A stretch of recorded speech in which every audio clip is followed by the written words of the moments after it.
நம்ம சென்னை சில்க்ஸின் ஆடி blast சேவிங்ஸும் blast கலெக்ஷனும் blast. தமிழ்நாட்டை தவிர வேறு எந்த மாநிலத்திலும் மாநிலங்களை சார்ந்த நாடாளுமன்ற உறுப்பினர்களும் எதிர்ப்பு தெரிவிக்கவில்லை என்பதும் குறிப்பிடத்தக்கது. அந்த பாடல் மதசார்புள்ள ஒரு பாடல் என்பதனால்தான் இவ்வளவு காலமாக அதனை கட்டாயம் பாட வேண்டும் என்கிற நிலை இல்லாமல் இருந்தது. ஆனால் இப்போது பாஜக அரசு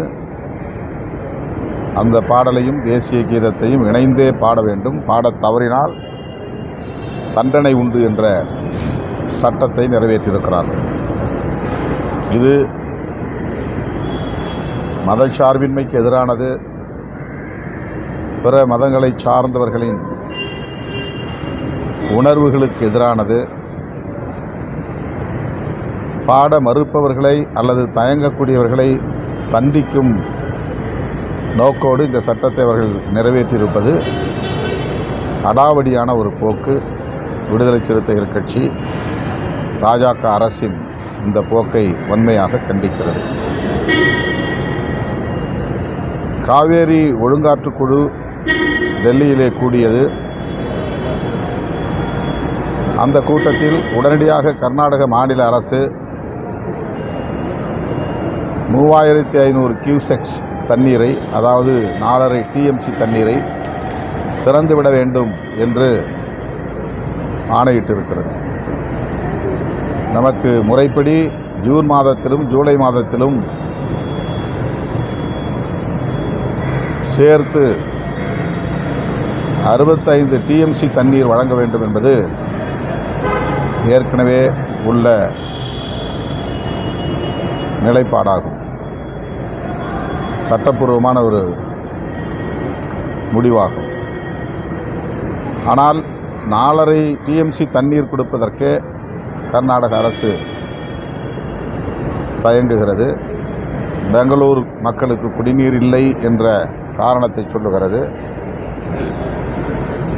இந்த நிலையில் தமிழ்நாடு முதலமைச்சர் கர்நாடகா செல்லுவதாக தகவல்கள் வெளியாயின. 3ஆம் தேதி கர்நாடக முதலமைச்சரை தமிழ்நாடு முதலமைச்சர் சந்திக்கப் போகிறார் என்ற தகவல் வெளியானது. தமிழ்நாட்டை சார்ந்த பெரும்பாலான விவசாயிகள் சங்கமும் சில அரசியல் கட்சிகளும் கர்நாடகா செல்லுவதை தவிர்க்க வேண்டும் என்ற வேண்டுகோள் வைக்கப்பட்டது.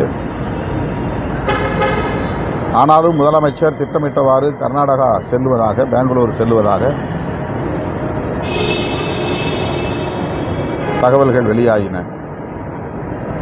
இன்றைக்கு கேரளாவில், குறிப்பாக பெங்களூருவில், கர்நாடகாவில், குறிப்பாக பெங்களூருவில் விவசாயிகள், கன்னட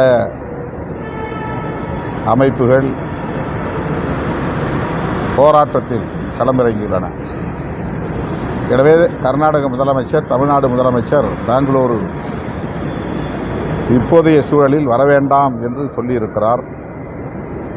இதுதான் நடக்கும் என்று நாம் யூகித்து சொன்னோம். ஆனாலும் கூட முதலமைச்சர் கர்நாடக முதலமைச்சரை சந்திப்பதில் மிகுந்த ஆர்வத்தோடு இருந்தார். இத்தகைய சூழலில் முதலமைச்சர் அவர்கள் தமிழ்நாட்டில் உள்ள அனைத்து கட்சிகளையும் ஒருங்கிணைத்து அனைத்து கட்சி கூட்டத்தை நடத்த வேண்டும். தமிழ்நாட்டின் நிலை குறித்து இந்திய ஒன்றிய அரசுக்கு எடுத்துரைக்க வேண்டும். காவேரி ஒழுங்காற்று குழுவின் பார்வைக்கு எடுத்துச் செல்ல வேண்டும். நம்முடைய குறுவை விவசாயத்தை பாதுகாக்க வேண்டும். டெல்டா மாவட்டங்களை சார்ந்த விவசாயிகள் இன்றைக்கு குமுறிக் கொண்டிருக்கிறார்கள். அவர்களது உணர்வுகளை மதித்து அனைத்து கட்சி கூட்டத்தை உடனடியாக கூட்ட வேண்டும் என்று மாண்புமிகு தமிழ்நாடு முதலமைச்சர் அவர்களுக்கு விடுதலை சிறுத்தைகள் கட்சி வேண்டுகோள் விடுக்கிறது. கர்நாடக அரசுக்கு உத்தரவிட்டும் அவங்க வந்து தண்ணி திறக்க முடியாதுன்னே அவங்களோட செயல்படுறது. ஏன்னா தொடர்ந்து இத்தகைய பேச்சுவார்த்தைகள் நடந்துட்டு வருது. அதுக்காக அமைக்கப்பட்ட ஒரு பொதுவான மன்றமே உத்தரவிட்டும் அவங்க திறக்க மறுப்பதற்கான காரணங்கள், திறக்க மறுப்பது வந்து தமிழக அரசு ஒரு மென்மைத்தன்மையோட கையாள்கிறது. இது கர்நாடக அரசும் தமிழ்நாடு அரசும் ஒருவருக்கொருவர் தங்களது வலிமையை காட்டுவதற்கான பிரச்சனை அல்ல. அப்படி பிரச்சனையை மாநில அரசுகளுக்கு இடையில் கொண்டு போகவும் முடியாது. இரண்டு மாநிலங்களுக்கு இடையிலான பிரச்சனை தான் என்றாலும் கூட இந்திய ஒன்றிய அரசுக்கு இது பெரும் பொறுப்பு இருக்கிறது. அதனால்தான் காவேரி ஒழுங்காற்று குழு இதில் தலையீடு செய்திருக்கிறது. மிக மிக குறைந்த அளவில் அல்லது சொற்ப அளவில் தண்ணீரை தமிழ்நாட்டுக்கு திறந்துவிட வேண்டும் என்று சொல்லியும் கூட தமிழ்நாடு அரசு, தமிழ்நாட்டு மக்கள் முன்வைத்த கோரிக்கையை, காவேரி ஒழுங்காற்று குழு வெளியிட்ட ஆணையை கர்நாடக மாநில அரசு ஏற்கவில்லை, அவமதிக்கிறது. இது மிகவும் முக்கியமான ஒரு பிரச்சனை என்பதால் காலம் தாழ்த்தாமல் முதலமைச்சர் அனைத்து கட்சி கூட்டத்தை கூட்ட வேண்டும். அனைத்து கட்சி கூட்டத்தை கூட்டாமலே அவங்க சந்திக்க திட்டமிடுறது. அவங்க எல்லாருமே மீட் பண்ணுறாங்க, எல்லா கட்சியிலும் சேர்ந்தவரும் டி.கே. சிவகுமாரை மீட் பண்ணுறாங்க. அவர் டெல்லி போய் பார்க்குறாரு, நீர்வளத்துறை அமைச்சர் சந்திக்கிறாரு. அவங்க மும்முரமாக இருக்காங்க மேகதாது விவகாரத்தில் தண்ணி திறக்கக்கூடாது, மேகதாது கட்ட வேண்டும். ஆனால் தமிழ்நாடு அரசு யாருமே சந்திக்கல. ஒரு லெட்டர் எழுதுறதோட சரி, அனைத்து கட்சி கூட்டத்தை கூட்டாமல் இருக்கிறத வந்து காலம் தாழ்த்துவது வந்து நேரில் சந்தித்து முறையிடலாம் என்று முதல்வர் எண்ணியிருக்கலாம். அங்கே அவர்கள் இசைவு தந்ததன் அடிப்படையில் தான் அந்த தேதி குறிக்கப்பட்டிருக்கும். கர்நாடக அரசு இப்போது பின்வாங்குகிறது. ஆகவே இரு மாநில முதலமைச்சர்கள் சந்தித்துக் கொள்வதற்கான ஒரு சூழல் இருக்கிற போது சந்தித்த பின்னர் நிலைமையை அறிந்து அனைத்து கட்சி கூட்டத்தை கூட்டலாம் என்பது தமிழ்நாடு அரசின் நோக்கமாக இருந்தது. ஆனால் இன்றைக்கு அவர்கள் இப்போதைய சூழலில் வரவேண்டாம் என்ற பிறகு உடனடியாக அனைத்து கட்சி கூட்டத்தை கூட்டுவதுதான் சரியாக இருக்கும். நீட் போராட்டத்தை காவல்துறை அனுமதி மறுத்திருக்காங்க. அது அறிக்கையை கொடுத்துருக்கேன்.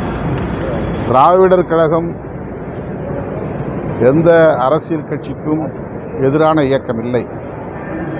ஆளும் கட்சியாக இருந்தாலும் எதிர்க்கட்சியாக இருந்தாலும் எல்லா அரசியல் கட்சிகளோடும் இணக்கமாக இயங்குகிற ஒரு கழகம் திராவிடர் கழகம்.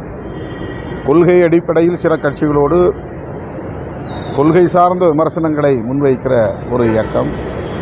இந்த நிலையில் நீட் தேர்வுக்கு எதிராகவும் முன்னேறிய வகுப்பினருக்கான இடஒதுக்கீட்டுக்கு எதிராகவும் திராவிடர் கழகத்தின் இளைஞரணி, மாணவர் அணி, மகளிர் அணியை சார்ந்தவர்கள் இருசக்கர வாகன பரப்புரையை மேற்கொள்வதற்கு காவல்துறை தலைமை இயக்குனரின் அனுமதியை பெறுவதற்கான விண்ணப்பத்தை செய்தனர். ஆனால் திடுமென கடைசி நேரத்தில் அனுமதி மறுக்கப்பட்டிருக்கிறது. முதலமைச்சர் இதில் உடனே தலையிட வேண்டும், அந்த பரப்புரைக்கு அனுமதி வழங்க வேண்டும். அனுமதி மறுத்தது ஏற்புடையது மட்டுமல்ல, ஏற்புடையதல்ல, ஜனநாயக விரோத நடவடிக்கை என்பதையும் விடுதலை சிறுத்தைகள் கட்சி சுட்டிக்காட்ட விரும்புகிறது.